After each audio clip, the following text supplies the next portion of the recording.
Você está arrumando?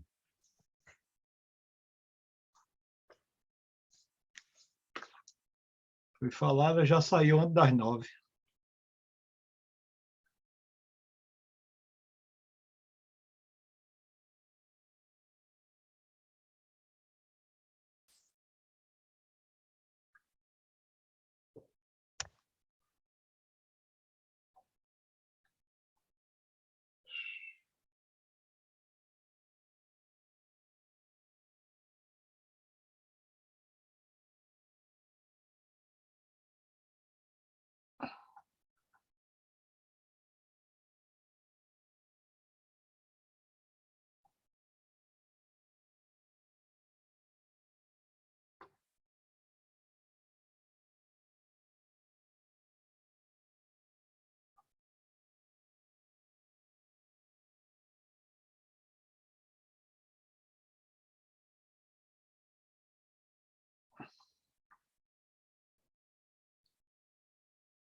A paz, pastor. Tudo bem? Ai, gente boa. Tá. Tô tranquilo por aí? Tá, graças a Deus, tudo na paz. Tem mais alguém aí? Eu sou o primeiro que tá chegando. Tem um Alexandre aí, a Nice entra e sai, entra e sai.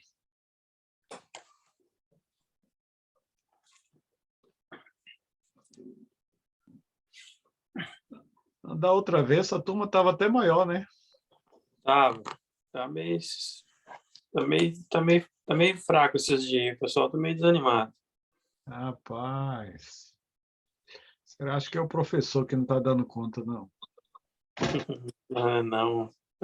Também com as últimas aulas aí com o pastor Presto também não tava comparecendo muito aluno, não. É.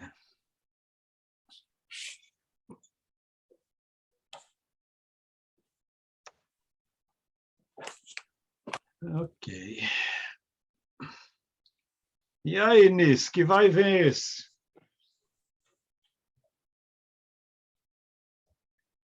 Estou ouvindo nada, seu microfone está fechado. Não, é que está caindo a energia aqui.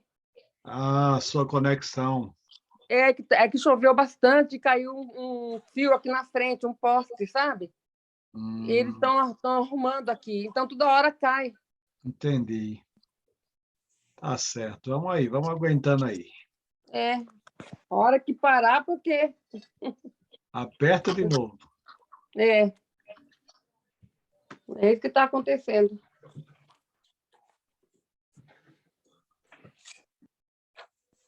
E então, essa turma está estudando mesmo essa apostila aí?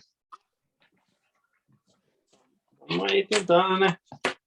São vários temas, uma apostila só, hein? E é? Pastor, senti falta foi da gravação da última aula. Eu já mandei para o pastor Prestes. Mandou? Já. Porque aquelas gravações ajudam bastante a gente. E às vezes a gente é correria, a gente tá ouvindo no carro, no trabalho, alguma coisa assim, dá para dar uma ajuda boa. Verdade. Você fica escutando ali no trabalho, no carro. Uhum. Às vezes na hora da aula aqui é muita informação e às vezes com mais tempo depois a gente é mais fácil pegar alguma coisa, né? Já mandei para ele. Não sei o que é que ele está. Ele disse que ia botar lá no grupo, não sei.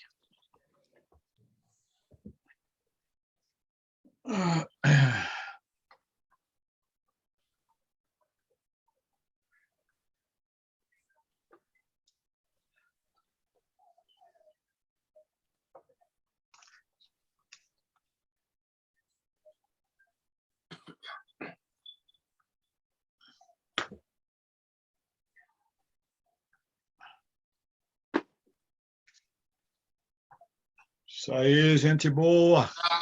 É.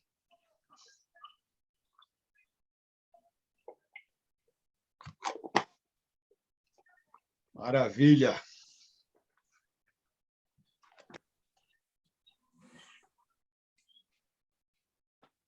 Fala, abençoada.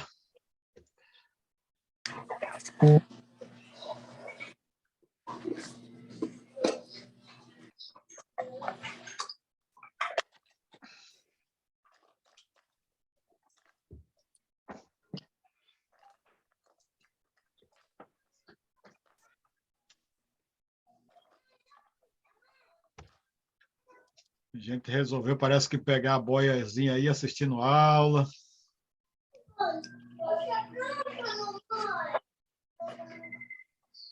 Estou aqui vendo todo mundo aqui. Ó. É bom ter no computador que você vê a tela cheia. Ver quem está mastigando, quem não está, quem está só pensando. Eu era suposto estar mastigando hoje, agora, viu? Porque hoje é meu aniversário. É mesmo? É. Que é isso? Então, belos parabéns, né, gente? Eu ia para o restaurante hoje, mas nós vamos amanhã. Olha só. Parabéns, que Deus te abençoe. Ser muito Obrigada. feliz, cheio de saúde, paz. Amém. Amém. Aí, gente, aí dá os parabéns aí para a colega, gente. Obrigada. Se quiserem vir para cá, para ir para o restaurante amanhã, ó, o convite está aberto. Que é isso, meu Deus? Olha aí, gente, um jantar já aí, ó. Vai, filho. Parabéns, viu? Deus abençoe, graças Amém. sobre a sua vida, saúde e paz. Amém. Amém. Tudo que É eu muito preciso. privilégio completarmos mais um ano na presença de Deus É, e reconhecer que Ele é que é o dono da vida e tem nos dado a oportunidade de servir a Ele. verdade. É, A Bíblia diz que quer vivamos, quer morramos, somos do Senhor. do Senhor. E é, desse jeito. Aleluia. Bom, gente, estamos na hora aqui, passou o tempo. Quem chegou, chegou. Nossa aula de hoje, dando abertura aqui, Academia Bereia, pastor Luiz Preste, nosso capitão. Estamos aqui para servir. E semana passada tivemos o tema sobre bibliologia. A matéria já está com o pastor Prestes, ele certamente vai colocar aí para disponibilizar para vocês, e juntamente talvez com essa de hoje, que amanhã já deve estar aí disponível para vocês. A bibliologia, nós tratamos sobre a Bíblia, né, como ela chegou até nós, como aconteceu toda a confecção, a produção da Bíblia, a história da Bíblia. Trabalhamos todas aquelas questões, né, sobre cânon bíblico e etc. Hoje, o tema é diferente, porque esse módulo sobre teologia, ele está tratando por temas, né? Então, tivemos a bibliologia e agora vamos ter a teologia, que é a doutrina de Deus. Então, dentro desse assunto de hoje, né, nós vamos conhecer um pouco sobre Deus, né? Vamos saber onde ele mora, a identidade, o endereço dele, qual a idade dele. Vamos saber algumas coisas aí, né? Até parece que a gente consegue fazer isso, né? Mas a ideia da Bíblia é mostrar para nós aquilo que Deus quis se revelar. Então, o que ele quis mostrar para a gente é o que a gente tem. E é sobre isto que nós vamos tentar conversar hoje. A teologia, doutrina de Deus. Então, só para conferir como é que estão os nossos slides aí, a visualização de vocês, né? Ver aqui. Beleza. Então, o slide, todo mundo está vendo aí? Faz assim um gesto com a mão quem está vendo o slide. Beleza, maravilha. Então, a teologia sistemática 1 e 2 são vários temas, e hoje nós estaremos falando sobre teologia, doutrina de Deus, né? Dentro dessa teologia, doutrina de Deus, nós vamos ver 5 assuntos, né? Nós vamos falar sobre a existência de Deus, a pessoa de Deus, a Trindade, ou seja, Deus como três em um, os decretos de Deus e sobre a criação. Esses são os pontos que estão na apostila. Então, eu não quis alterar, não quis criar mais algum outro argumento, algum outro ponto, porque dentro desse contexto, esses pontos podem ser suficientes para nós nessa noite. Tá? Então, alguns livros que você pode ter como sugestão, né, são esses aqui.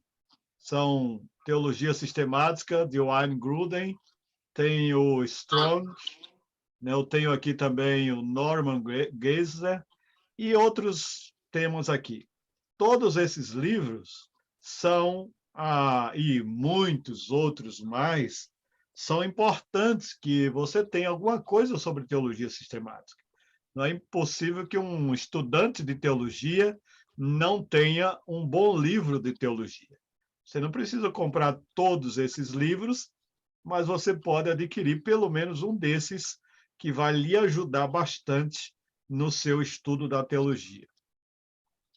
Como objetivo desse curso é tentarmos conhecer mais um pouco sobre Deus e a sua pessoa, né? Há algum apoio para a sua literatura? Você sabe que para estudar a Bíblia você precisa de mais ferramentas, né? Então tem aqui algumas ferramentas que sempre, em toda aula, eu estou dando essas ferramentas para você adquirir e poder ter um complemento para o estudo da Bíblia, né? Alguma pergunta que ficou porventura da aula passada? Para a gente entrar agora já nos temas da teologia? Parece que não. Todo mundo é esperto na teologia, na bibliologia, né? Bom, então nós vamos para a nossa teologia. A teologia, que é a existência de Deus, né? Dentro desse primeiro tema, a existência de Deus, como é que nós podemos saber que Deus existe, que ele é verdadeiro, que ele é real, né? Porque tudo que as outras ciências podem provar de alguma coisa, elas só podem provar por causa do conhecimento adquirido, né? Já para conhecer sobre Deus, nós só conhecemos aquilo que ele revelou para nós. Então, eu quero deixar claro para você de que tudo que nós podemos saber sobre Deus e sua existência é aquilo que ele revelou para nós. Então, não existe nenhuma ciência que vai provar a existência de Deus. O que vai provar a existência de Deus é tudo aquilo que ele deixou revelado para nós, né? Aí, o tema sobre teologia vem de duas palavras, theos e logos, né? Theos, que significa Deus, e logos, que significa palavra, fala, expressão.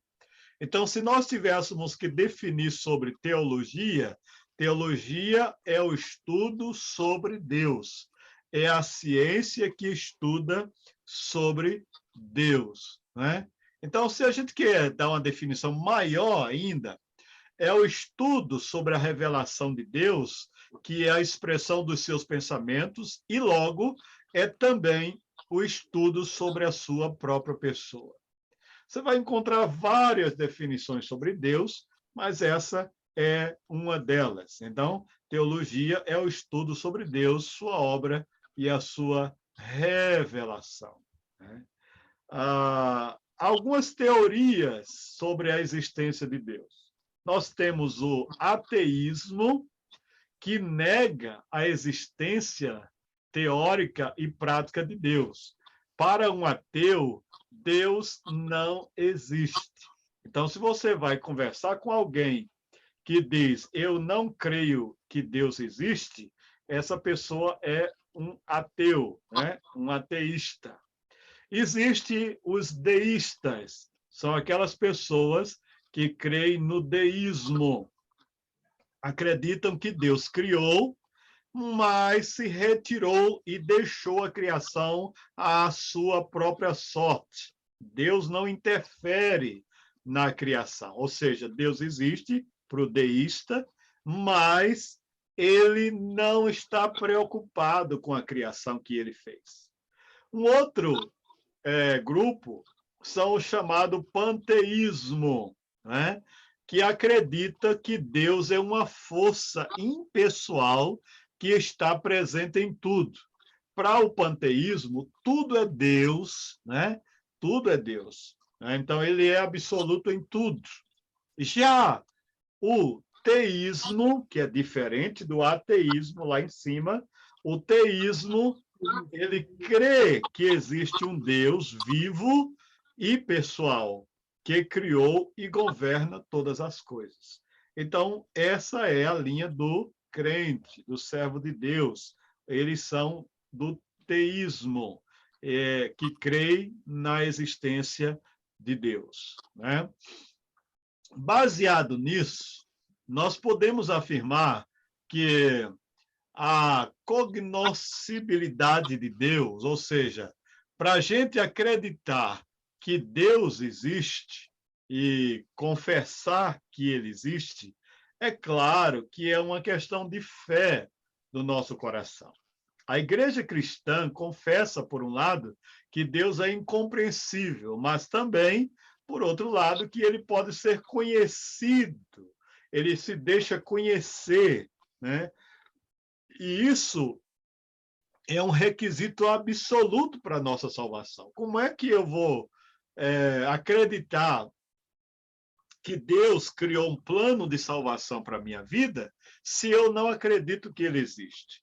Essa forma de crer é justamente a forma cognitiva, é aquilo que me dá relação com Deus, que me faz entender essa reciprocidade entre homem e divino, né? Essas duas ideias sempre foram sustentadas lado a lado na igreja cristã. A possibilidade de conhecer a Deus tem sido negada sobre diversas bases, principalmente um grupo chamado agnósticos. São o pessoal que acredita, né, de forma diferente sobre Deus. Os agnósticos são parecidos com ateístas, né? Eles não gostam de ser rotulados como ateus, desde que eles não neguem absolutamente a existência de um Deus. Mas eles declaram que não sabem se ele existe ou não. Para os gnósticos, será que Deus existe mesmo? E se Deus existe, como ele é? Quem ele é? De que forma ele age? Como é que ele se apresenta?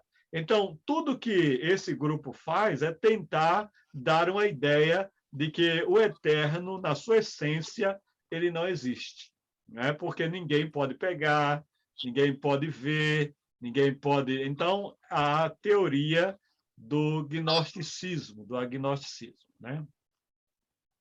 Mas nós também podemos entender que, dentro dessa questão, o homem só tem conhecimento de Deus mediante ao que nós chamamos de analogia, né? Eles dizem que conhecemos apenas aquilo que tem alguma analogia, alguma forma, né? Alguma natureza, tem como que você tem uma experiência, né? Embora seja verdade que aprendemos muita coisa por meio de analogia, também aprendemos por contraste. Não é porque Deus é eterno, invisível, absoluto, que ele não se relaciona com as suas criaturas. Pelo contrário, o que a igreja prega e o que a fé cristã ensina é justamente que este Deus se preocupa com nós. Ao contrário dos agnósticos, Deus não está nem aí para ninguém. Em muitos casos, as diferenças são precisamente as coisas que chamam a nossa atenção. O ser humano, dentro de si, tem algo que busca o eterno, que busca o sobrenatural, que busca o divino, né? Isso é bom de ser lembrado. Outra coisa, dentro dessa corrente agnóstica, é que o homem realmente conhece somente aquilo que pode captar em sua inteireza. Para esse conceito se o homem não pode sentir, tocar, pegar, ele não pode se relacionar, né? Dizem também que se o homem, por ser finito, não pode compreender totalmente a Deus. Por ser ele infinito, logo não o conhece de fato. Deus é infinito. Como é que um ser finito vai conhecer a Deus que é infinito? A lógica disso é verdade. Nós não conhecemos a Deus como ele é, na sua essência, na sua totalidade. Nós conhecemos a Deus aquilo que ele quis revelar para a gente, né? Então, o que ele quis revelar é o que nós temos sobre Deus. Ainda tem um terceiro argumento, que todo conhecimento é relativo. Dizem que, ainda que os objetos de conhecimentos não são, na verdade, como dizem que são, isso varia de pessoa para pessoa. Isso torna o conhecimento subjetivo. Portanto, cada cabeça conhece a Deus de sua forma. Isso não é verdade. Os conhecimentos adquiridos e registrados são objetos e aplicados, são objetivos e aplicados por qualquer pessoa. Se não fosse assim, todo verdadeiro conhecimento seria completamente impossível. Quando a pessoa, e no caso da compreensão sobre Deus, tem o seu entendimento aberto por causa da iluminação do Espírito, essa verdade conhece a Deus é diferente, é fato, daquela pessoa que conhece a Deus só como Senhor e que Deus e Criador, e que Deus não é salvador dessas pessoas. Mas qualquer pessoa que tem o seu entendimento aberto e conhece Deus como Senhor e Salvador, ele vai ter um relacionamento, com certeza, com Deus, né? A aceitação da cognoscibilidade de Deus. A teologia reformada sustenta que Deus pode ser conhecido, mas que ao homem é impossível ter um exaustivo e perfeito conhecimento de Deus. Isso porque nós somos finitos e Deus é infinito. Como saber que Deus existe? Olha, irmãos, isso já foi repetido aqui. Deus é totalmente absoluto, infinito. Nós conhecemos Deus daquilo que ele quis revelar para a gente, né? Então, como é que eu vou saber que ele existe? Primeiro, pela fé, né? A explicação de Deus não é passível de uma demonstração lógica, mas se baseia em informações confiáveis. Se eu não acreditar no que a palavra de Deus diz, na verdade, eu nunca vou ter uma relação verdadeira com Deus.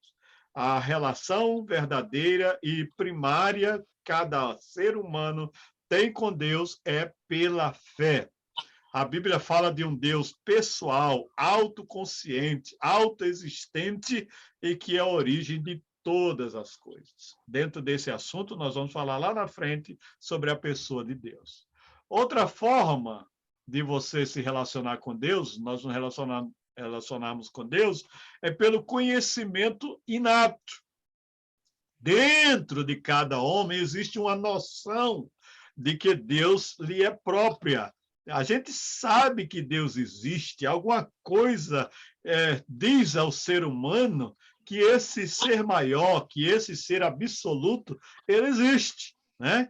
E, na verdade, até esse conhecimento de Deus, que chamamos de inato, ou seja, que nasce com o homem, foi transmitido pelo próprio Deus. Foi Deus que colocou isso dentro da gente. Esse sentimento que muitas vezes a gente nem sabe, né? Por exemplo, às vezes você vai numa aldeia, numa tribo, você vê as pessoas adorando o sol, adorando a lua, adorando estrela, eles não sabem por que estão adorando, mas na verdade eles estão buscando um Deus, buscando o verdadeiro Deus. E para eles, no seu conhecimento primitivo, esses astros são Deus, outras coisas da natureza se tornam deuses, né? Porque dentro do homem há um vazio do tamanho de Deus, que Deus quer preenchê-lo pelo conhecimento que é adquirido, né? Outra coisa que podemos, forma que podemos conhecer Deus é pela revelação geral. Essa revelação geral, irmãos, está em todo lado, né? É evidente na natureza que nos cerca, no governo providencial do mundo. Em todo lugar que você olhar, a natureza, você vai olhar o universo, você olhar a criação, você olhar o mar, as florestas. Ah, irmãos, que coisa tremenda! Não há como duvidar de que um ser supremo, absoluto, criou todas essas coisas, né? Não tem como. Outra é pela revelação especial. Você sabe que Deus, né, também tem uma forma de se revelar de forma especial a algumas pessoas. Ele não só tem a revelação geral, de forma que a natureza, de forma que todo o universo manifesta a sua glória, mas ele tem uma revelação especial. Às vezes Deus faz com que a sua revelação chegue a uma pessoa, a um homem, a uma mulher. Só em Ezequiel, 50 vezes nós vamos encontrar essas formas de manifestações. A Bíblia é mais preciosa, é a mais preciosa revelação de Deus. Toda vez que você lê o livro sagrado e que você procura enxergar o texto da Bíblia, você vai encontrar Deus falando com você. A revelação especial teve seu ápice na encarnação de Cristo. Jesus disse: eu e o Pai somos um. Olha que revelação tremenda, né? E aquelas pessoas que não criam nisso, porque os seus corações estavam endurecidos, não podiam aceitar que Jesus estava tão pertinho deles, o Deus encarnado. Alguns argumentos relacionais sobre a existência de Deus. O empírico, que é aquele argumento da experiência, se algo pode ser experimentado é porque existe. Então, quando você diz, e outros tantos de pessoas que já tiveram experiência com Deus, diz assim, eu estou sentindo a presença de Deus, Deus falou comigo, e etc, etc, é o seu conhecimento empírico, é a sua experiência com Deus, que determina que você realmente crê que ele existe.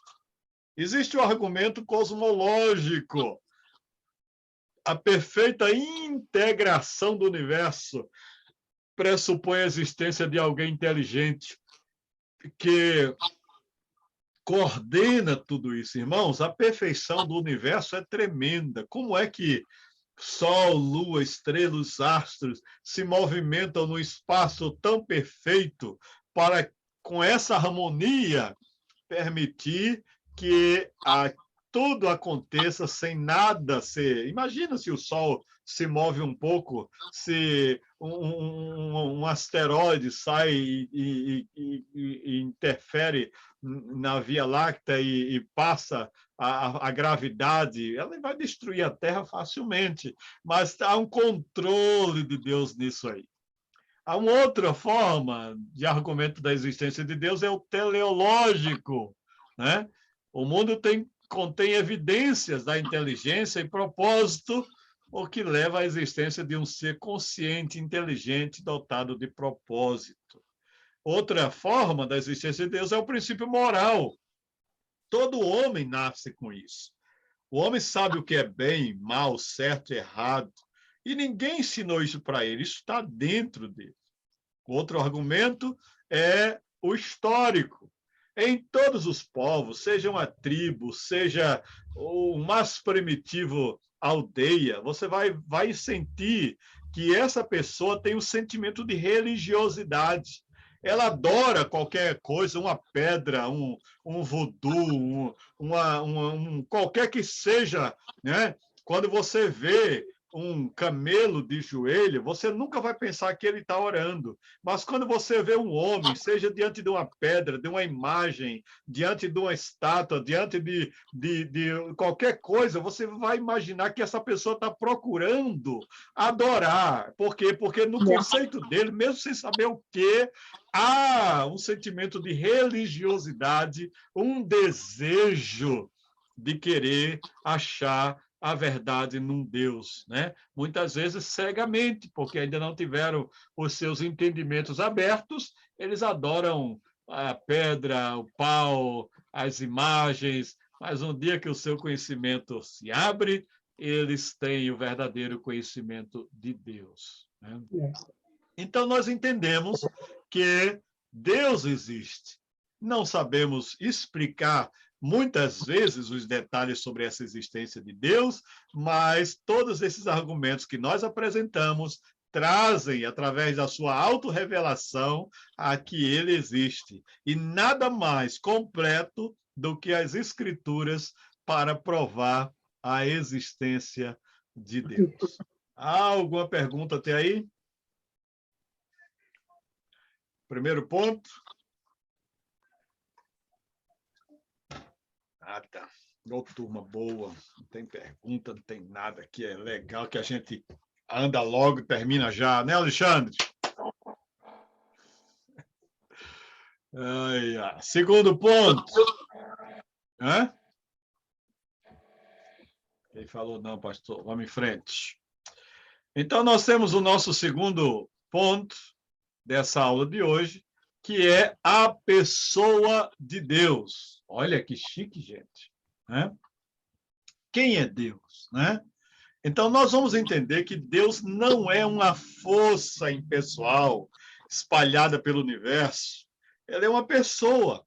E por que ele é uma pessoa? Porque ele possui atributos próprios de uma pessoa e quer ter um relacionamento pessoal com o seu povo. Então, esse Deus se caracteriza como pessoa porque, primeiro, ele se identifica com nomes. A quem se dá nomes? No caso aqui, os nomes de Deus são bem interessantes. Você vai ver que na Bíblia os nomes equivaliam ao caráter da pessoa. Toda vez que você vai encontrar na Bíblia nomes como Jacó, Moisés, Icabod, você vai encontrar uma história por trás desse nome. Jacó mudou para Israel, né? E a história de Jacó, o nome dele é porque ele já nasceu com aquele, né, enganador, era usurpador. Aí Deus muda o nome, dá uma nova identidade para Jacó. Moisés, tirado das águas, né? Icabod, lembra daquela história lá? Foi-se a glória de Israel. Olha que coisa interessante o nome, né? E Deus também se manifesta com nomes. No Antigo Testamento, por exemplo, nós vamos encontrar um nome para Deus. Ele diz: eu sou o que sou.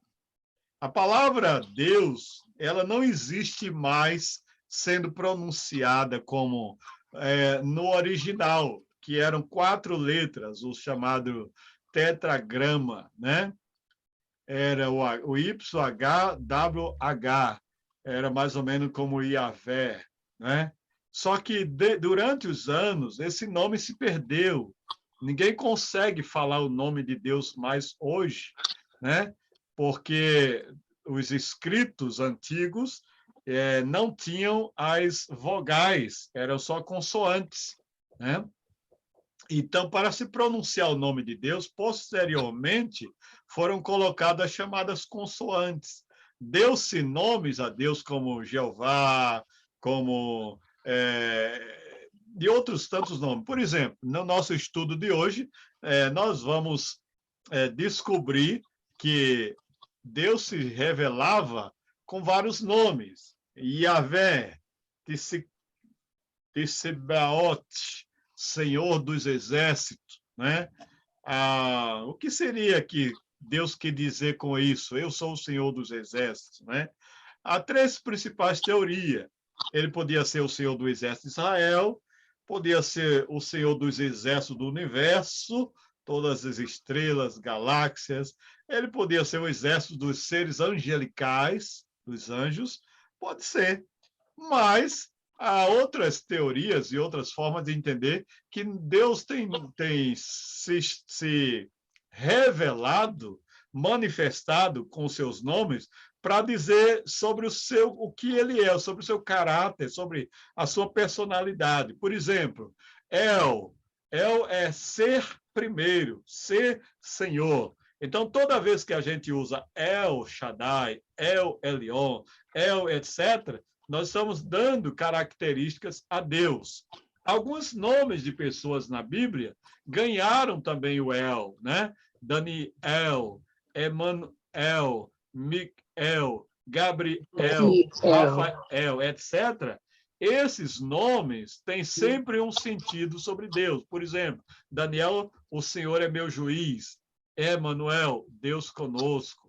Miguel, quem é semelhante a Deus? Gabriel, mensageiro de Deus. Rafael, Deus cura. E assim, todos os nomes que são dados aí. Mas Deus dá nome a ele mesmo, né? O Elohim, que é Deus forte e poderoso, que aparece lá em Gênesis, o Criador, o Deus que está no plural, né? É um nome plural usado na Bíblia, o que reforça a existência da Trindade, né? De um Deus trino. Vamos falar isso lá na frente. Elion, que é Deus exaltado, ou Deus alto, né? Usado especialmente onde há poesia, quando há música, cantoria, né? Adonai, Deus governante, dá a ideia do Deus Todo-Poderoso. Era o nome com o qual Israel dirigia-se a Deus no princípio, mas com o tempo foi superado por Yahvé, né?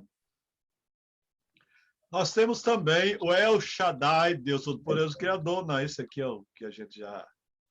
É o Shaddai, Deus Todo-Poderoso, esse nome que Deus revelou a Abraão, né? Eu sou o Deus Todo-Poderoso, anda na minha presença e ser perfeito. Outros nomes aparecem também no Novo Testamento. Quero só voltar aqui e lembrar que no Velho Testamento há vários outros nomes para Deus, gente. Nossa apostila está bem resumida aí, né?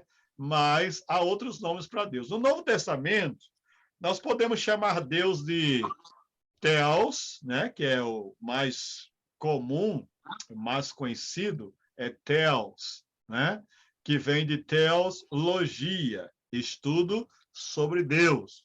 Apesar de ser um nome genérico, aplicado a qualquer divindade, o sentido teológico é o Deus verdadeiro, equivalente no grego dos hebraicos Elohim ou Elion, né?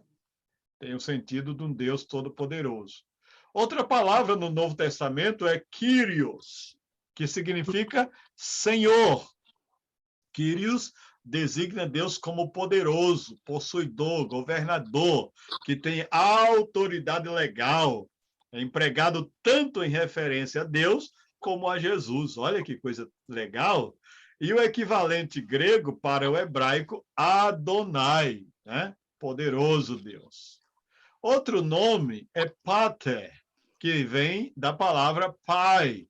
Ele é empregado em dois sentidos. Primeiro, para designar o Deus criador ou originador, né?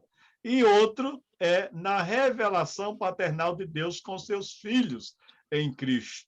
Todo aquele que nasce de novo se torna filho de Deus. João 1,12 diz que todos quantos o receberam, deu-lhes o poder de serem feitos filhos de Deus, né? Então, Deus é Pai. Os atributos incomunicáveis de Deus. Existe essa palavra atributo. O que é atributo? Atributo é uma característica, é uma propriedade, né, de alguém. Então, o nome atributos não é ideal desde que transmite não é ideal desde que transmite a noção de acrescentar ou consignar alguma coisa a alguém. Portanto, pode criar a impressão de que alguma coisa é acrescentada ao ser divino. É lógico que aqui não se está acrescentando e nem tirando. Deus é absoluto. Indubitavelmente, o termo propriedade é melhor, no sentido de quê? De indicar algo que é próprio de Deus e Deus somente. Os principais atributos incomunicáveis de Deus são, primeiro, autoexistência. Quem é que é como Deus? Ninguém. Ele é autoexistente. E o que é um ser autoexistente? Ele é desde sempre, né? Então, isso caracteriza tudo. É a perfeição de Deus pela qual ele é, né? Ele é autoexistente, ele é por si mesmo. Ninguém precisa questionar de onde ele veio, quem foi a mãe de Deus, ou se ele teve pai, ou se ele mora em algum lugar. Deus é autoexistente. Então, isso é o que a gente sabe de Deus. Então, menos do que isso, a gente não tem revelação, não tem conhecimento. Então, nós aceitamos de que Deus é autoexistência. Isso é um atributo que só Deus tem, né? Outra coisa que só Deus tem é imutabilidade. Deus não muda, ele não é variável, ele não acorda de um jeito e amanhã está de outro. Deus é imutável. Isso é a perfeição do comportamento dele, ele não muda.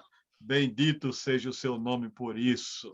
Outra coisa importante, ele é eterno. Isso é atributo que só Deus tem, né? Eternidade. Ele é infinito, ele é completo na sua existência. Então, eternidade significa antes de qualquer coisa que eu, você, como ser humano, tenhamos noção de tempo, Deus está acima, além do tempo, da existência humana. Ele é eterno. Olha que coisa tremenda. Aleluia. E outra coisa, imensidade. Imensidade pode ser traduzido também como onipresença, né? Ou seja, na sua imensidade, todo conhecimento, toda a manifestação de sabedoria habita em Deus. Então, ele é onipresente, ele está em todo lugar, ele transcende a todas as coisas e limitações. Aleluia, pela grandeza do nosso Deus. Ele é completo, né? Isso é unidade, né? Deus é completo, né? É o atributo que salienta a unidade quantitativa de Deus como sendo o único da sua espécie. Você não vai encontrar Deus outro semelhante a ele, né? A própria palavra diz, quem é semelhante ao Senhor? Não existe outro, né? Deus é absoluto, ele é único, né? Por isso nós podemos dizer que a sua única forma, ele é unidade.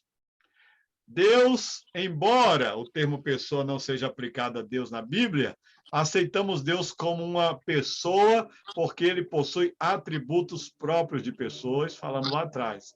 Esses são chamados atributos comunicáveis. Nós falamos sobre os incomunicáveis. Agora, sobre os comunicáveis. Como é que Deus se comunica conosco? Como é que a gente tem relacionamento com Deus? Primeiro, espiritualidade, né? A Bíblia não nos dá uma definição de Deus. O que mais se aproxima disso é a palavra dita por Jesus à mulher em João 4:24, né? Qual é a palavra lá em João 4:24? Que os verdadeiros adoradores adorarão o Pai em espírito e verdade, né? Deus é espírito, e aquele que o adore o adore em espírito e em verdade. Então, essa é a nossa forma de se comunicar com Deus. Se você não tem uma vida espiritual, se a pessoa não tiver no nível da espiritualidade, essa comunicação não vai ser completa, né? Outra forma é conhecimento. É a perfeição de Deus pela qual ele, de maneira inteiramente única, conhece-se a si próprio e a todas as coisas possíveis e reais, num só ato eterno e simples, também chamado de onisciência.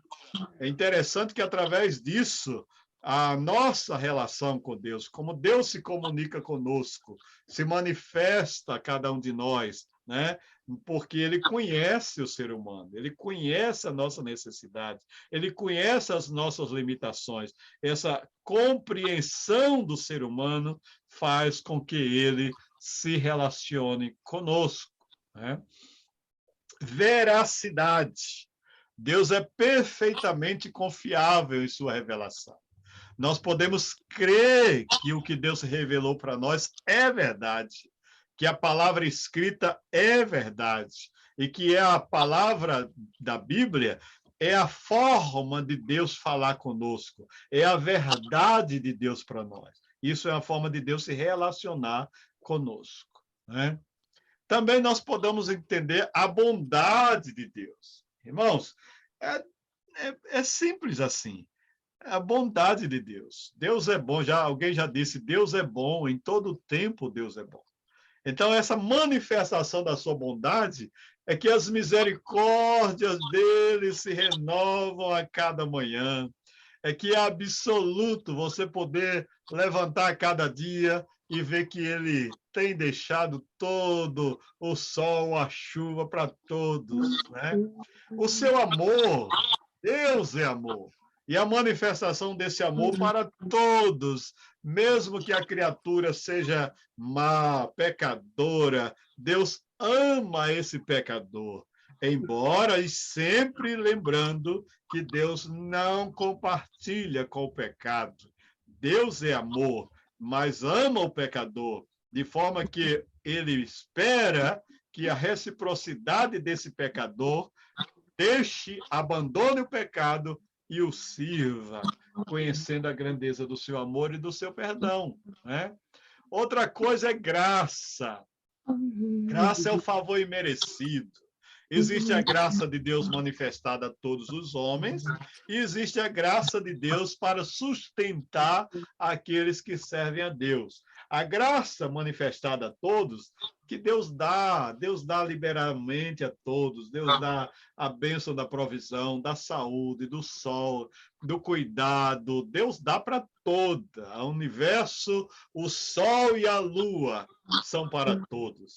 Porém, há uma graça especial que é a fonte de bênçãos espirituais concedida aos pecadores arrependidos, né? Paulo escrevendo aos Efésios, ele diz, olha, é pela graça que nós somos salvos mediante a fé, e isso não vem de vós, isso é um dom de Deus, e não vem de obras para que ninguém se glorie.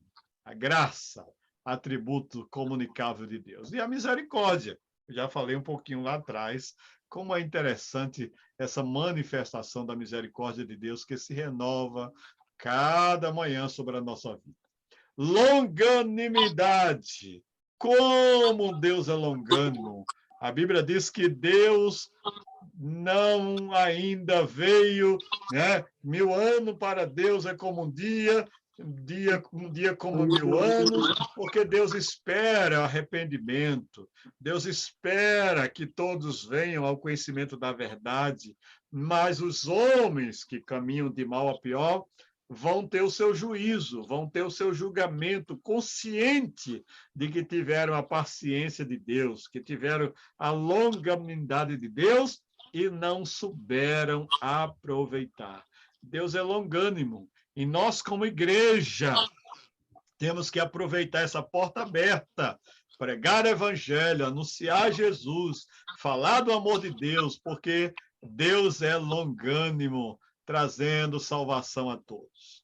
Santidade, essa é uma outra forma comunicável, um atributo comunicável de Deus.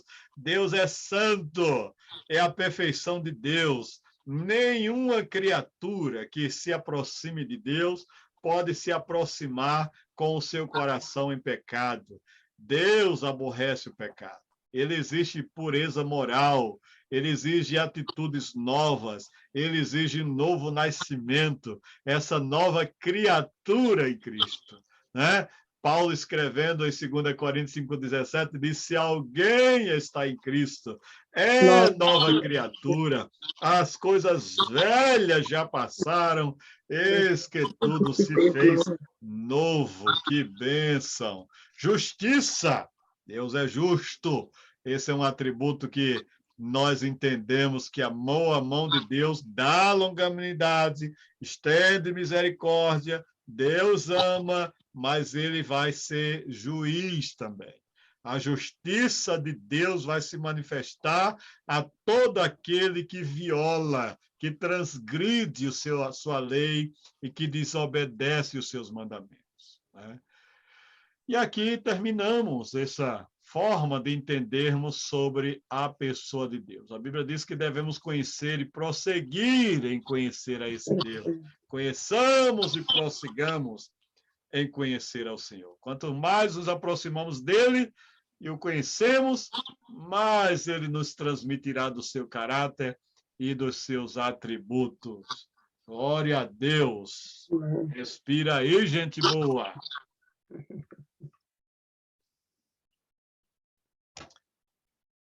Terceiro ponto, nós temos aqui agora sobre a Trindade, né? Estamos seguindo literalmente a apostila hoje, gente. Estou dando pouca chance aí, pouco extra para vocês, mas sobre a Trindade, né? O que é que nós encontramos nesse assunto sobre a Trindade hoje? Deus trino, né? O que é isso? Que doutrina é essa? Embora a palavra trindade não apareça em nenhuma vez nas Escrituras, elas são abundantes, né? Às vezes ela apresenta Deus como uma pluralidade de pessoas, mesmo sendo ele uma só essência divina. O que nós queremos estudar sobre trindade? Essa palavra deriva de dois vocábulos latinos, três e unitas. Isso é, três e unidade, que afirma a doutrina de três em um. Isso aí não está na apostila de vocês, é um extrazinho aí que eu estou dando. Por trindade de Deus, você entende que ele é um só, em seu ser e substância, dotado de três distinções pessoais, que são reveladas como Pai, Filho e Espírito Santo, né? Mas, como explicar essa doutrina? A doutrina declarada, as Escrituras apresentam três pessoas divinas, designadas como Pai, Filho e Espírito Santo, distintas no que respeita a ministérios, mas de um caráter e harmonia tão perfeitos que constituem um só Deus e não três. Não é o caso de haver três deuses, todos os três independentes e de existência própria. Não, não, não. Os três cooperam unidos e no mesmo propósito, de maneira que, no pleno sentido da palavra, são um. O Pai cria, o Filho redime e o Espírito Santo santifica. E, no entanto, em cada uma dessas operações divinas, os três estão presentes. Preste bem atenção nessa questão da doutrina da Trindade. Deus é um ser trino. O Dr. Strong, um dos livros que está lá na nossa sugestão, lá no começo, resume o fato da seguinte maneira: na questão da fonte, origem e autoridade, ele é Pai. Na questão da expressão, meio e revelação, ele é Filho. E na questão de compreensão, realização e concepção, ele é Espírito, né? Então, estuda isso devagar depois, para você poder entender melhor sobre isso. No Antigo Testamento, nós encontramos vários lugares onde aparece Deus como plural, né? E a palavra Elohim, né? Que é usada muitas vezes no Antigo Testamento, né? Deus fala de si mesmo no plural em Gênesis 1:26, quando ele diz: façamos o homem nossa imagem e semelhança, e outros textos mais, né? Presença de Deus, das três pessoas na criação. No princípio criou Deus os céus e a terra. A palavra ali para criar são, no princípio os deuses criaram o céu, criou os céus e a terra. Parece um erro, né, de escrita, mas ali está a palavra Elohim, né? No princípio, é os três criando na criação. O anjo de Jeová, Jesus, ora é citado como o próprio Deus, ora é distinto deles, né? Já no Novo Testamento, para se entender a questão da Trindade, se no Antigo Testamento Jeová era apresentado como Redentor e Salvador do seu povo, né? No Novo Testamento, o Filho é quem tem essa capacidade. No Antigo Testamento é Jeová quem habita em Israel. No Novo Testamento é o Espírito Santo quem habita na igreja. E é o mesmo Deus, né? A Trindade no Novo Testamento, nós podemos entender como o Novo Testamento revelando Deus enviando seu Filho ao mundo. João 3,16 é a manifestação do amor de Deus. É quando ele diz assim: Deus amou o mundo de tal maneira. O tamanho desse amor é incompreensível. O Pai e o Filho enviado o Espírito Santo. João 14,6. Eu vou para o Pai e ele vos enviará o Consolador. Olha aí a Trindade sendo revelada. O Novo Testamento mostra o Pai dirigindo-se ao Filho em Marcos 1, verso 11, o Filho ao Pai em Mateus 11, 25, e o Espírito Santo ao Pai em Romanos 8, 36. No batismo de Jesus, lembra aquela passagem interessante? Você vai encontrar a Trindade ali, né? Jesus fala, no batismo de Jesus, o Pai fala, o Espírito desce em forma de pomba, né? E Jesus ali nas águas. O batismo cristão deve ser em nome do Pai, do Filho e do Espírito Santo. Então, a Trindade sendo manifestada no Novo Testamento. A única passagem que fala explicitamente da triunidade de Deus é em 1 João 5,7. Agora, vale salientar que nem todos os textos originais estão baseados com com esse sentido, né? Como entender a Trindade? Há no ser divino apenas uma essência invisível. Deus é um ser essencial, ou seja, em sua natureza constitucional, né? Isso é bom entendermos com bem calma, né? Há no ser divino apenas uma essência indivisível. Deus é um em seu ser essencial. Ele é único, ou seja, em sua natureza constitucional. Quando você fala de Deus, você nunca vai falar Deus três. Você vai falar Deus um, manifestando-se de três formas, né? Nesse único ser divino, há três pessoas ou substâncias individuais: o Pai, o Filho e o Espírito Santo. Em Deus não temos três indivíduos separados, né?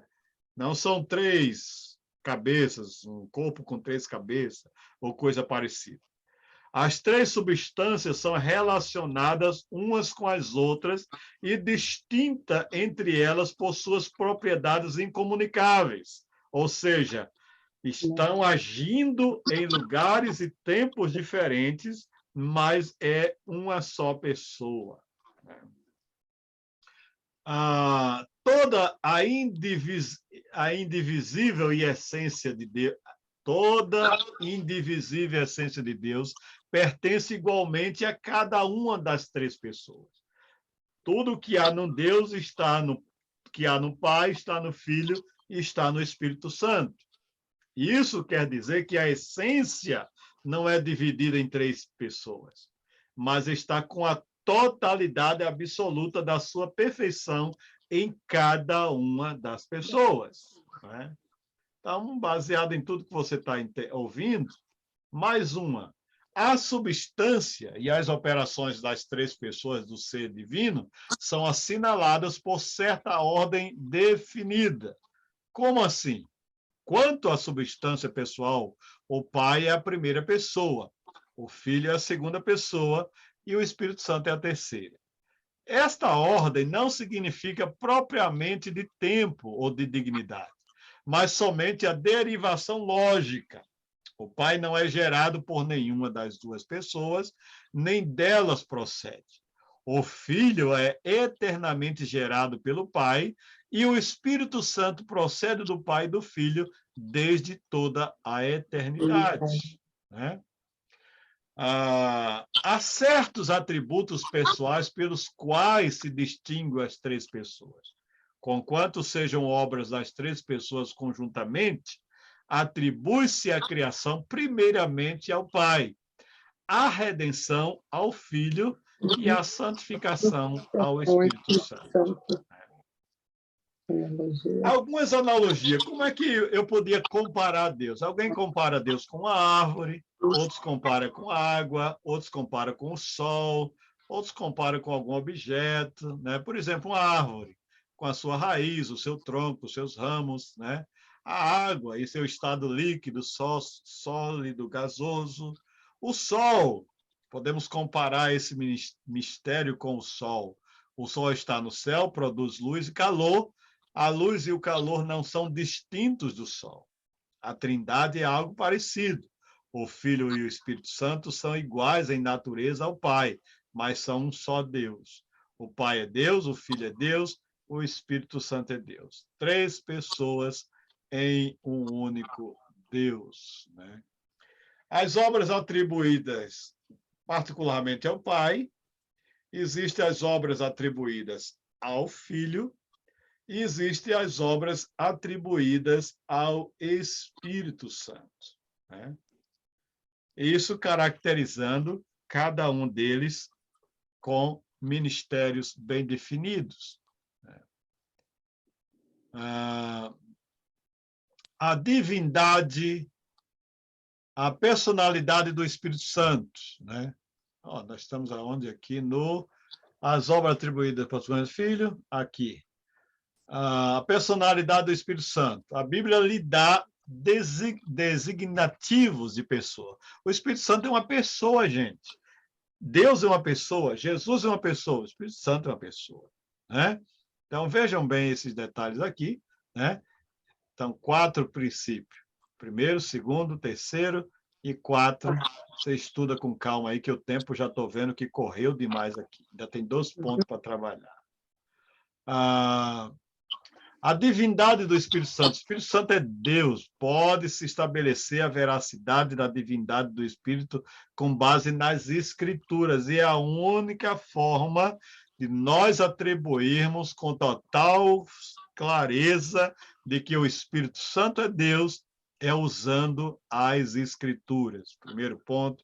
Segundo ponto, você vai encontrar vários textos da Bíblia, né?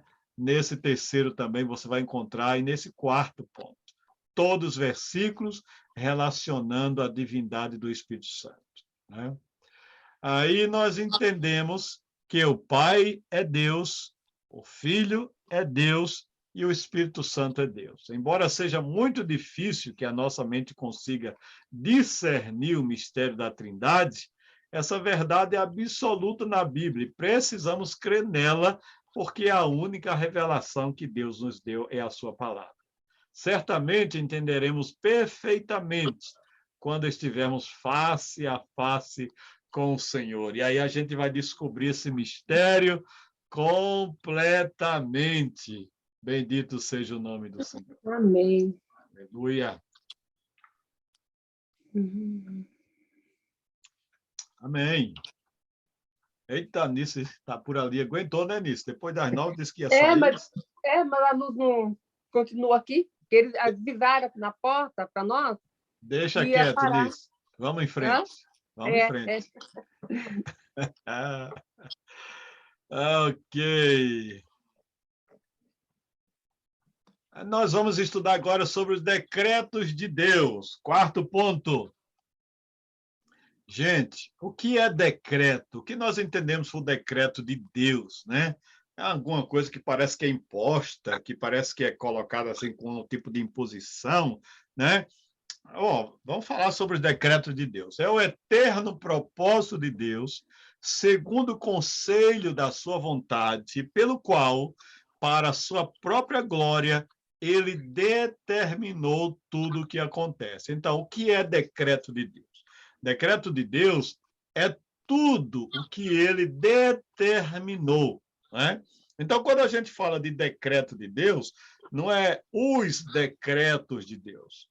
Temos que falar no singular e não no plural. Né? Embora muitas vezes as pessoas falam os decretos de Deus. Decreto de Deus só tem um, só foi um.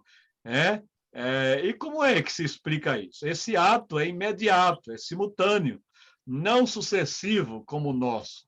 E a sua compreensão é sempre completa. Não existe, pois, uma série de decretos de Deus, mas somente um plano que abrange tudo o que se passa. Ou seja, Deus já decretou. O que ele já decretou vai se basear no propósito de toda a existência. Tudo que vai acontecer ou já aconteceu foi o decreto de Deus manifestado, né? Então, na relação do decreto com o conhecimento de Deus, o decreto de Deus tem mais estreita relação com o seu conhecimento. O decreto de Deus não refere-se ao ser essencial de Deus, nem às suas atividades imanentes dentro do ser divino. Deus não decretou ser santo e justo, e nem existir como três pessoas na existência, e nem gerar o filho. Essas coisas são como são necessariamente e não dependem da vontade optativa de Deus. Aquilo que é essencial ao ser divino não pode fazer parte do conteúdo do decreto, ou seja, separe o que é decreto de Deus e o que é existência de Deus, que é aquilo que a gente já falou lá atrás. Deus é, na sua essência, Deus. Agora, o que ele decretou, já foi decretado, não tem a ver nem nada com aquilo que ele é em si. Ele já é Deus, ele já é santo, ele já é trino. E essas coisas não foi um decreto dele, essas coisas é o que ele é. Né? Então, o que é que nós entendemos nisso aí? Decreto não se limita aos atos realizados pessoalmente por Deus, mas abrange também as ações das suas criaturas livres. Algumas coisas Deus faz pessoalmente, outras ele faz com que aconteçam por meios secundários, os quais ele vitaliza, sustenta pelo seu poder. O decreto de Deus abrange sua vontade eficaz e a sua vontade permissiva.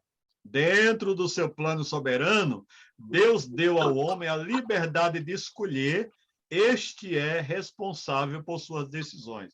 Então, Deus é absoluto quando ele decretou tudo o que vai acontecer, mas ele deu liberdade ao homem para que, dentro desse decreto de Deus, a liberdade do homem não fosse manipulada. Né? Então, algumas pessoas podem dizer assim, mas se Deus já sabe tudo, por que a gente precisa se preocupar com nada? Por quê?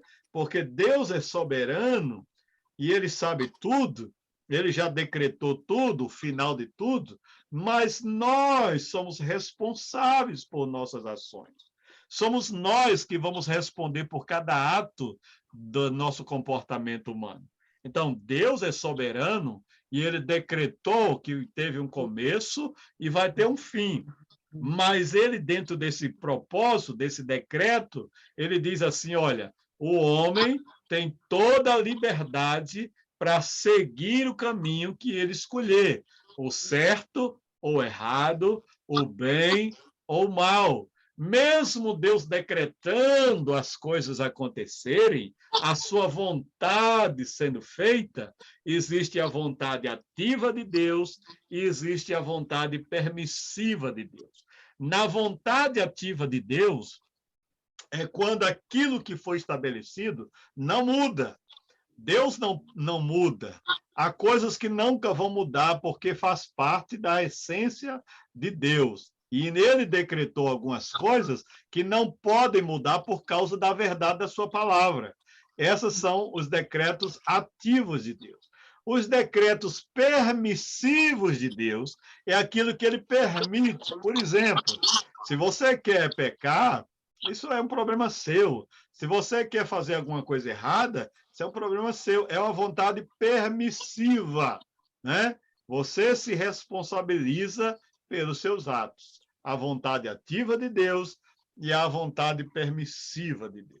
Às vezes as pessoas estão culpando Deus, por exemplo, pela situação do mundo. Olha, o mundo está assim por causa da atitude do homem, da poluição dos mares, da questão da invasão das florestas, dos desmatamentos. Aí não é decreto de Deus. Isso aí é a vontade permissiva. Deus permite que o homem colha as consequências dos seus próprios atos.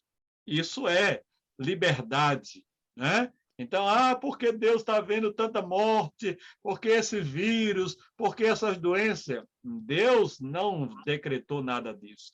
Isso é da liberdade do homem, das irresponsabilidades do ser humano, que vão colher daquilo que eles estão plantando, que eles estão semeando, né?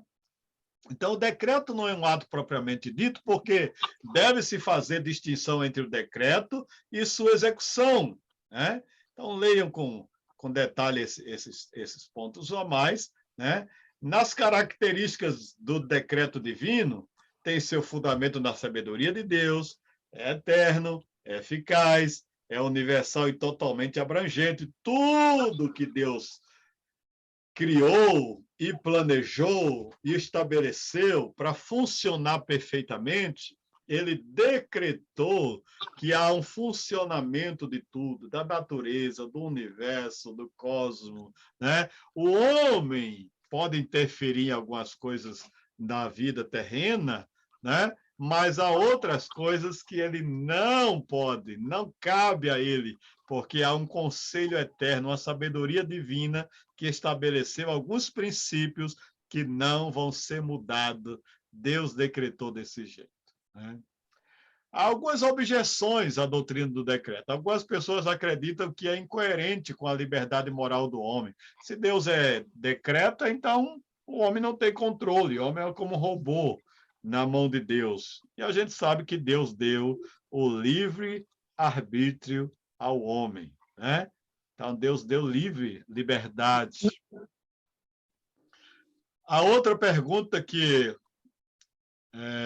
se fala, né? O decreto de Deus elimina todos os motivos para o esforço. Por que a gente vai evangelizar? Por que a gente vai pregar evangelho? Por que a gente vai fazer isso ou aquilo? Se já está decretado por Deus, se já vai acontecer as coisas. Não é assim. O que cabe ao ser humano, ele vai fazer. O que cabe à missão da igreja, ele vai fazer. O que cabe ao cuidado do ser humano, da natureza, da terra, do seu habitat, ele precisa fazer a sua parte. A sua responsabilidade, ele deve seguir, né? Então, não pode misturar as coisas. Outra questão importante, o decreto elimina todos os motivos para esforços. A outra seria, o decreto faz Deus o autor do pecado. Olha, se Deus decretou tudo, ele também permitiu pecados. Olha, irmãos, isso é meio perigoso quando a gente pensa que Deus decretou que haveria o pecado, toda a humanidade iria pecar. Uma coisa é Deus saber, outra coisa são as coisas acontecerem. Na sua onisciência, Deus sabia que o homem ia pecar. E aí ele estabelece um plano, um projeto para o escape, para o resgate desse homem. Mas ele deixou ali bem claro naquele jardim da escolha que aquele homem deveria fazer. Tem uma árvore da vida e uma árvore do conhecimento do bem e do mal. Você escolhe, você quer viver feliz, quer viver bem, não desobedeça, não ande por esse caminho errado, não coma do fruto proibido. Uma vez que o homem desobedece, ele cai na condenação. E a semente do pecado entrou no mundo por causa da desobediência do homem. A culpa, a responsabilidade não é de Deus, é do homem que desejou que esse homem, criado por ele, primícia da sua criação, fosse perfeito, mas não obrigado. E isso declara a livre-arbítrio desse homem, né? Os decretos de Deus são permissivos, positivos e permissivos. Decretos de Deus são... o segredo de Deus é a vontade revelada. Os decretos de Deus é a livre agência, ou seja, o livre-arbítrio. Veja isso aqui melhor depois, nos slides aí você pode ler melhor, né? E o decreto de Deus fez com que Cristo morresse, com certeza, mas isso não imputa necessidade ao homem. Os homens não foram constrangidos a executarem tão horrível obra, né? Na crucificação do Senhor, da glória, eles estavam dando expressão ao seu pensamento e sentimento para com eles, né? Eles estavam cumprindo as Escrituras e executando o eterno propósito de Deus sem saberem, pois se a conhecessem, nunca crucificariam ao Senhor da glória. Isso é bem claro lembrar que os homens agem por sua livre, espontânea vontade. Decretos de Deus são eternos e os decretos de Deus têm um valor muito importante para nós. Qual o valor dessa doutrina? Ela magnifica a Deus em toda a sua sabedoria, poder e soberania. Ele coloca sobre o trono, onde deve estar sempre e estará. Crente deve se sentir humilde ao ver tão glorioso Deus, e sua alma se encurva em admiração e adoração. As Escrituras dizem que Deus deve ser no extremo, tremendo na Assembleia dos Santos e grandemente reverenciado por todos os que o cercam. Essa doutrina é um destaque, é um daqueles ensinos avançados das Escrituras que exigem uma mente madura e uma experiência profunda. Glória a Deus. Perguntas? Vamos para o nosso último ponto, se não há pergunta. É aí, classe. A criação. Esse ponto apareceu na nossa apostila, não sei exatamente assim, né? Mas vamos trabalhar no que está na apostila para ser fiel ao nosso texto aí. Mas poderíamos tratar sobre outras coisas, sobre Deus, mas temos esse tema. Há um assunto muito importante sobre Deus, né? A questão da sua graça, a questão da sustentabilidade da sua igreja, etc. Vamos para esse ponto sobre a criação. Na criação, a sugestão do estudo é mostrar Deus como Senhor absoluto de todas as coisas. O estudo do decreto nos leva naturalmente à consideração da sua execução, e essa começa com a obra da criação. Deus criou todas as coisas. O conhecimento dessa doutrina só se aceita pela fé, né? Tem muito aí, tem a teoria do criacionismo e tem a teoria do evolucionismo, né? A teoria da evolução não acredita que foi Deus quem criou. Acredita que houve um grande Big Bang e que depois de tudo as coisas começaram a existir a partir de uma unicelular, né? Isso é o evolucionismo. Já a criação, não. A gente crê que Deus criou. Em distinção à geração do Filho, que foi um ato necessário do Pai, a criação do mundo foi um ato livre do Deus Trino.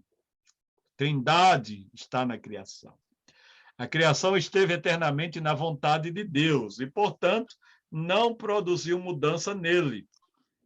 Num lugar, num tempo eterno, numa instância que não cabe no nosso conhecimento, Deus criou, já projetou tudo, né? E antes da criação, o tempo não existia, dado que o mundo foi trazido à existência juntamente com o tempo, antes que no tempo, né? É como se a gente entendesse que existia um tempo, não era físico, não era material, né?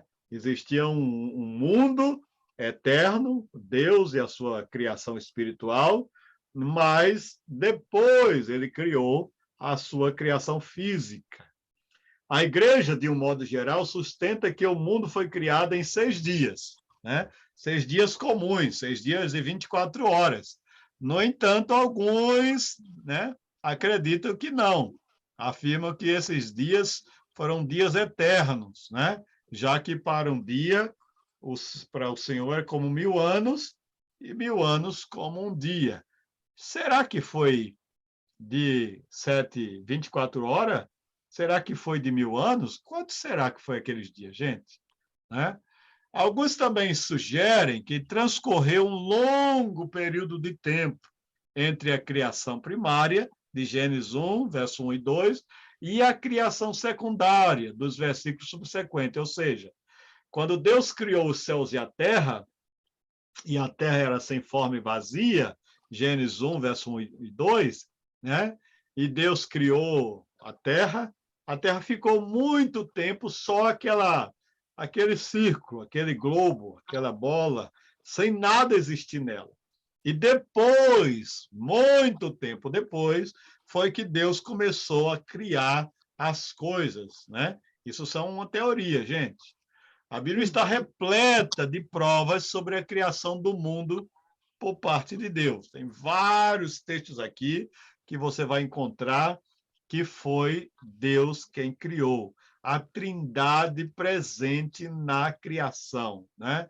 Então ele cria do nada, né? A palavra pode ser essa, ou ele pode ter criado também coisas de algo já existente, né?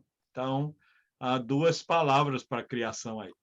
A crença da igreja na criação do mundo vem expressa já no primeiro artigo da Confissão de Fé Apostólica, que é o seguinte: creio em Deus Pai, Todo-Poderoso, Criador dos céus e da terra.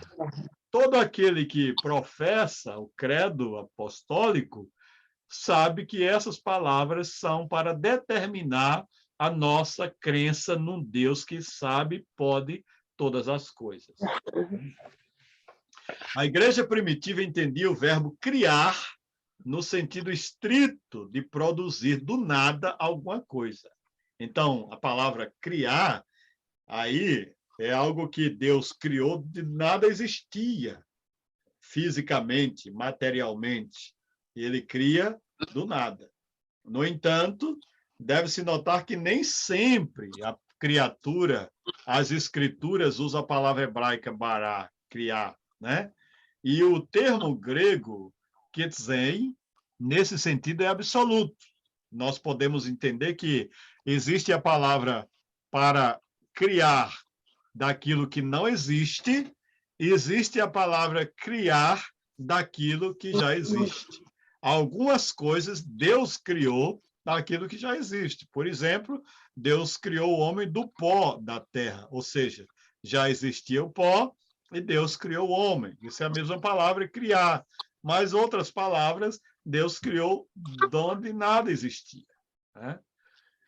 2 outros termos são utilizados como sinônimos de termo criar: fazer do hebraico azar e do grego poem, e é formar, o hebraico yatsar, e do grego plasso. Essas palavras têm o sentido de criar, né? A criação é o livre ato de Deus, pelo qual ele, segundo a sua vontade soberana, e para a sua própria glória, produziu no princípio todo o universo, visível e invisível, em parte do nada e em parte de material que, por sua natureza, nada poderia produzir, e assim lhe deu uma existência distinta da sua própria, e ainda assim dele dependente. Toda a criação de Deus é distinta de Deus e depende totalmente dele, né? Vou lembrar esse detalhe aí. A criação é um ato do Deus Trino, Deus Pai, Filho e o Espírito Santo. A Trindade estava na criação. A criação é um ato livre de Deus. Ele quis criar, ele decidiu criar. Foi a vontade dele que determinou criar, né? A criação é um ato temporal de Deus. A Bíblia começa com a singela declaração: no princípio criou Deus os céus e a terra. Então, houve um tempo, houve uma hora, houve um determinado local, o tempo, que Deus disse: agora vai ser o começo, agora eu vou criar, né? É isso aí. A criação, que é um ato temporal de Deus, não é correto presumir que já existia o tempo quando Deus criou o mundo e que ele, em certo ponto desse tempo existente, deu princípio à produção do universo. Ou seja, qual era o tempo eterno? A gente não sabe, a gente não tinha o kairos ou cronos. A diferença entre cronos e kairos são duas palavras gregas para dizer o cronos é o nosso tempo do relógio, né? Estamos aqui olhando para o relógio, isso é cronos. O kairos é o tempo de Deus, é o tempo indeterminado. Qual foi o tempo que ele começou a criar todas as coisas? Foi um tempo. Agora, que tempo foi esse? Nós não sabemos qual foi o tempo. O universo não tem uma data para se definir qual é o tempo, né? Agora há pouco eu assisti uma reportagem sobre uma estrela que é mais antiga estrela que já foi encontrada. Olha, que suposição eles chegaram de que o universo é bem mais antigo do que se imagina. A Terra foi criada bem mais depois do que o universo. Se a ciência já prova isso, é possível que Deus tenha criado o universo todo primeiro e depois criou a Terra. Não sabemos, porque isso não está no nosso conhecimento humano. O fim último da criação. Para que foi que Deus criou todas as coisas? Duas teorias sobre a qual teria sido a finalidade da criação de Deus. Primeiro, a felicidade do homem ou da humanidade. Deus criou tudo isso para dar um habitat para o ser humano, um local onde ele pudesse viver com tudo o que ele precisava para viver e adorar o Criador, né? A outra teoria é a glória declarativa de Deus. A Igreja de Jesus Cristo encontrou a verdadeiro fim da criação, não em alguma coisa que esteja fora de Deus, mas em si mesmo. O fim supremo de Deus na criação é a manifestação da sua glória, é ele ser glorificado em tudo que ele criou. Todas as coisas convergem para glorificar o nome de Deus. Então, aqui tem um assunto sobre a interpretação de Gênesis 1, verso 1 e 2. Você pode meditar isso depois. O que é que você acha disso, né? Alguns interpretam que Gênesis 1, verso 1, com o título do restante da criação, né? Não possuindo um sentido independente, mas isso é objetível por pelo menos duas razões. Será que Gênesis 1, verso 1 e 2 é diferente dos versos seguintes? Será que primeiro Deus criou uma parte, depois criou a outra? Né? Se isso foi assim, qual é a interpretação mais aceita em Gênesis 1, verso 1? Né? Alguns acreditam que a ordem dos dias foi literal, outros acreditam que a ordem dos dias foi de vários anos, de vários períodos, de longos períodos, né? Qual é a sua teoria? O que é que você acha? Deus criou o mundo em 7 dias de 24 horas? Ou Deus criou em 7 dias de 1000 anos, em 7 dias de longos períodos? Qual é o seu entendimento sobre isso aí? Ó, não sei. Algumas razões para quem tem esse conceito são as seguintes. Eles acreditam que foi dias literais, né? A maioria das pessoas acredita que foram dias literais por essas razões. Primeiro, em seu significativo primário, a palavra yom denota um dia natural, e é a boa regra de exegese não abandonar o sentido original de uma palavra. Outra razão é que o autor de Gênesis parece ter nos aprisionado absolutamente na interpretação literal, acrescentando, quanto a cada dia, as palavras houve, tarde e manhã, dando a entender um período de tempo limitado, né? Outra coisa, se cada dia fosse um longo período de tempo, o que seria da vegetação depois que essa fosse criada? Ou seja, 1000 anos, né?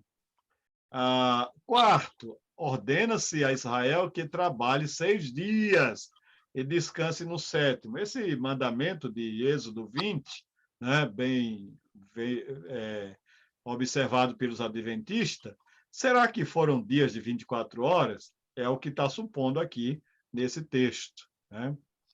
E os últimos 3 dias certamente foram dias comuns, pois foram determinados pelo Sol, né? Onde Deus fez separação dos 2 grandes astros, para a noite e para o dia. Embora se possa admitir que os dias anteriores tenham sido um pouco diferentes em termos de duração, é extremamente improvável que diferissem como períodos de milhares de anos. Ou seja, a teoria aqui é que não aceita-se essa ideia de que foram longos anos de criação, né? As obras dos dias separados. O primeiro dia, né? Acho que isso aqui não é muito relevante. O segundo dia, o que é que foi criado. No terceiro dia, né? Também aqui está bem claro. O quarto dia, sol, a lua, as estrelas, né? O quinto dia, criação das aves, dos peixes, né? Habitantes das águas e dos mares, também criados segundo a espécie de cada um, ou nada de evolução, né? O sexto dia é um dia muito especial, né? Descreve a criação dos animais, empregando mais uma vez o termo produza a terra, né? E nesse sexto dia, a criação do homem se distingue pelo solene conselho que lhe procede. Olha bem, façamos o homem à nossa imagem e semelhança. Em outra versão, conforme a nossa semelhança.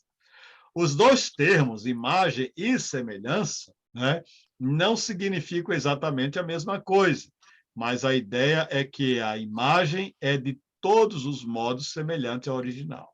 O homem, em todo o seu ser, é a própria imagem de Deus. Não no sentido físico, porque Deus é espírito, né? Mas no sentido moral e no sentido, quem sabe, até espiritual.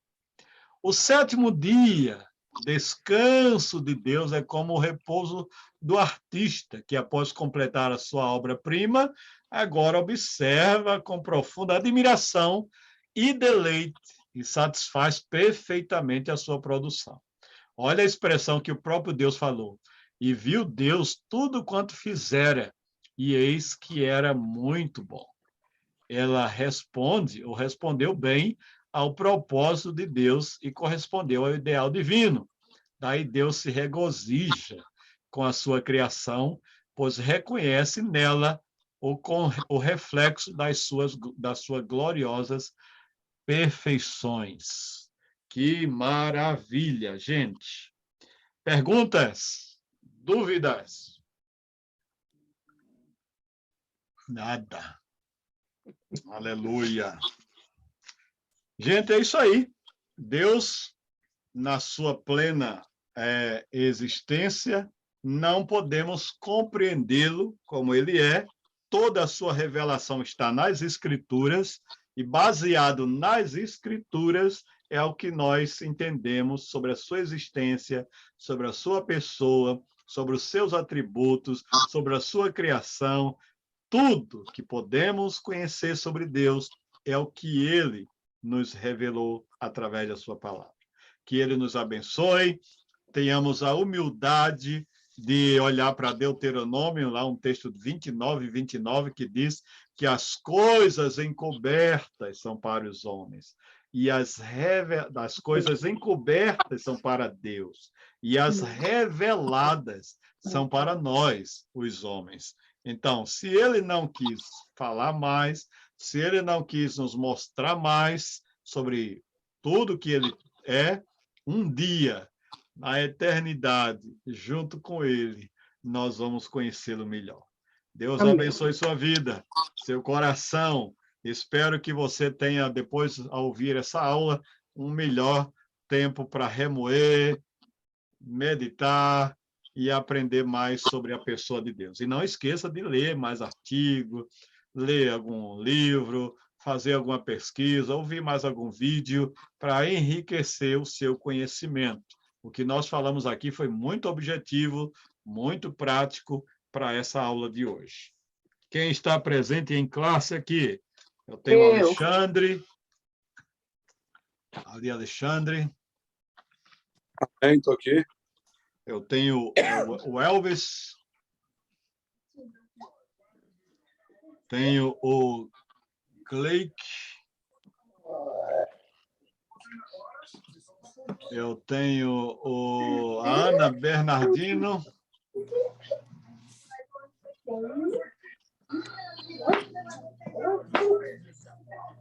Eu tenho ali a iPhone ali, quem é aquela ali? A camisa vermelha. Tem a Nice, deixa eu falar a Nice aqui. Tem o Isaac, quem é? Cadê o Isaac? Tinha um Isaac aqui, sumiu? Entrou e saiu.